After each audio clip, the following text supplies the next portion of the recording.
You're good. Okay, so this is my very first time being live on anything. My name is Jesse Lavoie, and welcome to your Wednesday Night Relief. So this is a show that's going to be going live every Wednesday at 8:30 p.m. Eastern Time. We're going to have some awesome guests on who are very knowledgeable in the medical cannabis industry. We're going to be doing some fun strain reviews and having a lot of cool content and a little bit of humor to keep it interesting. So who's this guy on your screen right now? My name's Jesse Lavoie. I'm 26 years old. I'm born and raised in Winnipeg, Manitoba. And ever since I was a kid, I wanted to be a police officer.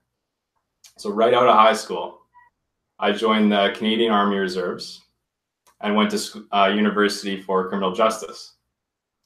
I was really trying to build my resume to help me get into the police department. So I thought becoming a correctional officer would give me some really good experiences, help me, deal with criminals on a daily basis and work with other agencies. So I applied to the Winnipeg Remand Center, and I was accepted, and started off on a regular gang floor, just like any other person. And it was just a little boring, I'll be honest. Just working on a living unit, interacting with the inmates. I decided, you know what, I want a bit more excitement, so I applied to work in the admissions department. And what the admissions department is, it's the first line of contact between corrections and offenders. So the police officers drive down into our basement. We assist them with taking the offenders out of the police cars, bring them into our facility where we start the intake process, which includes, patting down the offender, searching his personal property, making sure that their information's all up to date, taking pictures. And then the worst part of the job, strip search. We have to make sure that there's no, weapons or drugs on these offenders before they go to their assigned living units. So I got my experiences, and the one that changed my life happened during a night shift. And night shifts are 12 hours. They are from 7 p.m. to 7 a.m. And this happened at 3 a.m. on a very dark night of my life. Just like any other offender, the police officers brought them in. We placed this offender in a holding cell, and then I began searching his property while my partner started booking in his information and getting ready to complete the questioning process. So when we brought the offender out to be patted down and to get his picture taken, I was leaning against the wall, and all I was thinking about is how much I wanted to get into bed. It's 3 a.m. None of us want to be here. It's a very dark place, no windows. So all I'm thinking about is that McDonald's breakfast on the way home and jumping into bed. And then I noticed this inmate was fixated on me. And he's supposed to be looking forward, but he's looking at me. And I politely instruct him, please keep looking forward. You've been through this process a lot of times. We just got to get through it. And he just continued to look at me. So I went behind him and did pat down as we're supposed to do. And then I instructed the inmate to go get his picture taken, which is about 2 meters away from me. And that's when my partner started pointing at the police log. And just out of respect for this person, I won't say what it was, but on the police log under the disease category, there was something in there that I know if there was any blood on blood contact or saliva on blood contact, that wouldn't be a very good time for me. So as he was getting his picture taken, he got his picture taken, and then immediately went as fast as he could into the strip search room. I barely had time to catch up to him, and when I opened the door, his shirt hit me in the face. And as I moved the shirt out of my face so I could, clear my vision, he was right there, and it was go time. That was the most animalistic experience of my life. This guy was a lot bigger than me. He was fully naked, intoxicated, and trying to bite me continuously. And I just remember being thrown around and, you know, trying to get to a dominant position and being reversed and trying to keep his head from biting me. And this just continued and continued and continued until one moment he was going 100% and the next he was 0%. And at first, for the first 5 seconds, I was thinking, okay, I've seen this before. Inmates sometimes fake injuries, so we let our guards down and they could capitalize on that. And then I noticed he wasn't breathing, so I immediately started CPR. And when reinforcements arrived, they brought an oxygen tank, which I was in charge of making sure that he had constant oxygen going into his body as the other officers are doing chest compressions and the defibrillator is being utilized. And if any of the deceased loved ones or, you know, friends are watching this, I just want you to know that I did everything in my power to try to save his life, and I was with him until the firefighters relieved me. And once they relieved me, I was brought to the back office and told to just gather my thoughts and relax. Easier said than done. One thing that really sticks out of my memory about that moment is we have these things called one steps, and they're like little disinfectant wipes, and they're white.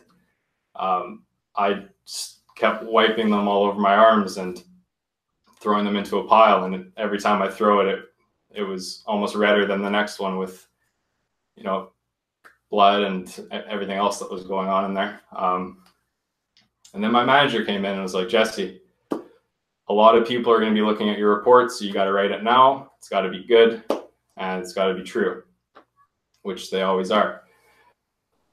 So I sat down in front of a computer screen, opened up Microsoft Word, and I think it was about an hour. I just stared at the white screen. Like, how am I supposed to take what just happened and put it into words in a way that I'm going to be scrutinized for every little thing I say during the investigation that was to come? And luckily I had a very good coworker and friend come and, you know, he typed as I spoke and helped me edit it and whatnot. I didn't get out of the building until 10 a.m. So 3 hours after I normally would have. I go home and like, what do I do right now? I'm all over the place. I went to the liquor cabinet, grabbed some rye, trying to just relax. And then there was a knock at my door. And, you know, I've been through check stops, and even though I'm sober driving through them, my heart always races whenever I have to deal with a police officer outside of work. Well, at my door, there were two homicide detectives in suits. Are you Jesse Lavoie? Yes, I am. All right, we're coming in. So they had my report in their hands. Went through it step by step, made sure that there's nothing I wanted to add or take out. And that was the first interrogation or intimate questioning, however you want to call it, on a 14-month homicide investigation. And for the first 2 months, it was an onslaught of interviews, panel interviews, cameras pointed at me and asking me exactly where I struck him and how I struck him and what happened and everything. And initially I was, you know, trying to heal my physical wounds. My left knee was very buggered up. My arms were a mess. I believe I was slightly concussed, but I wasn't diagnosed for that. And I had no idea that my mental health was a ticking time bomb that didn't have much time left on it. And it all started with nightmares. And these nightmares were so bad that I made a terrible decision to stay awake rather than face them, which turned out to be a very bad decision because I started hallucinating during the day with lack of sleep. And I started actually seeing him in the walls, and that obviously was not good. Not a good thing to be seeing while you're awake. And that led to my body not being able to stopped shaking, and my doctor informed me that's because I'm in constant fight mode. And from there, my physical fitness went out the window. My diet went down the drain. I think I paid Domino's hydro bill for a few months there. And it all led me to just needing to get out of Winnipeg. And I flew down to Florida. I just wanted to be on the beach, relax, whatnot. And that's when I met these two guys, Sean Dollinger and Corey Zellickson. And they run this company called Namaste Technologies. They're fast moving. They're getting into the medical cannabis space. And they told me, so what are you doing for this right now? You're a mess. I said, well, I'm on these pills, Cipralex melts, and they turn me into a zombie, and I don't like taking them, but I have to take them or else I look like this. And when I was in Florida, I was an absolute different person. There were times where I was awake for 96 hours. That was the longest stretch. And I didn't look good. So when the Florida police saw me, they were like, hey, we got to talk to this guy. He looks like an absolute mess. And when they started talking to me, it's, okay, you're here from Canada by yourself. You're suffering from these PTSD-like symptoms. We need to take you in under the Baker Act. And I was brought to a United States mental ward, I guess is a way to put it. And yeah, the Americans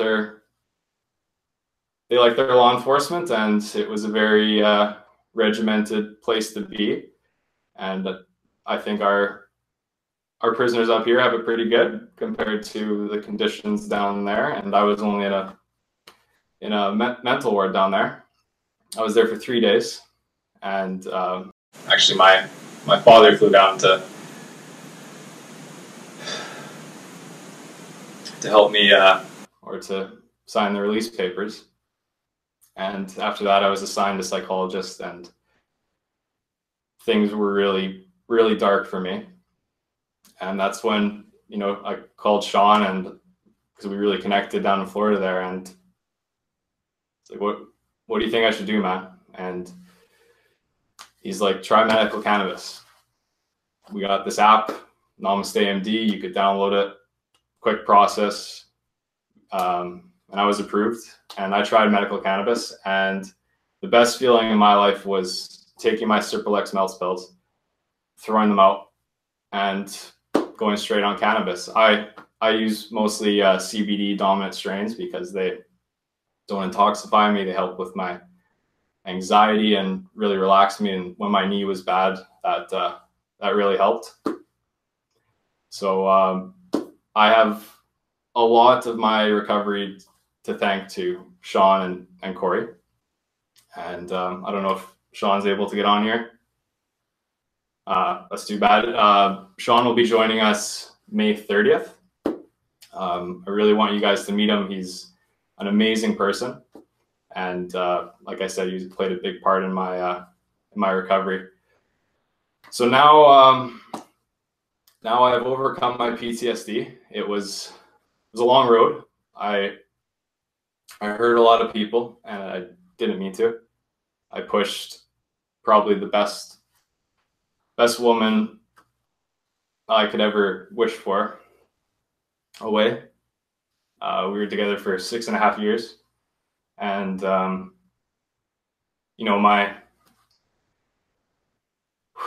my symptoms really started building up a wall between the two of us, and just progressively getting worse and worse. And losing her was the biggest loss during this whole thing. And if you're listening, I'm sorry. And yeah, so that is how I got to here. I'm no longer a correctional officer.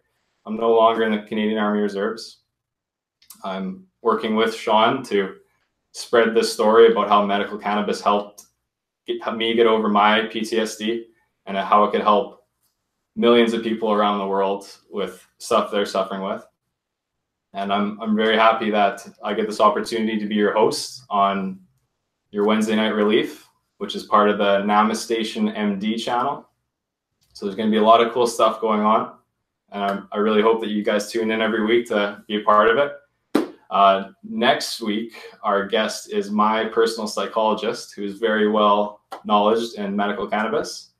The following week, we have Kevin from O Cannabis Clinic. This guy you're going to love. He's so knowledgeable in medical cannabis and great talker. He's got a cool story that I know you're going to love. May 30th is Sean Dollinger's coming on. That guy's king. I can't wait to talk with him. And starting June 1st, you're going to be seeing strain reviews and some very funny content coming out because, you know, that's what I love to do. I love to entertain. So thank you so much for coming to the very first live show of Namastation MD, your Wednesday night Relief.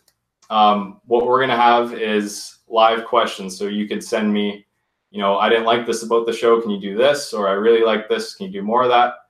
And at the end of every show, you'll be able to send your questions in over the chat, and I'll do my best to answer them. So thank you so much for coming out tonight. Hope you enjoyed the show. I'm actually really surprised in myself that I didn't tear up. So that's a good sign. Yeah, I'll see you guys all next Wednesday, 8:30 p.m. Eastern. And thanks for tuning in. Namaste.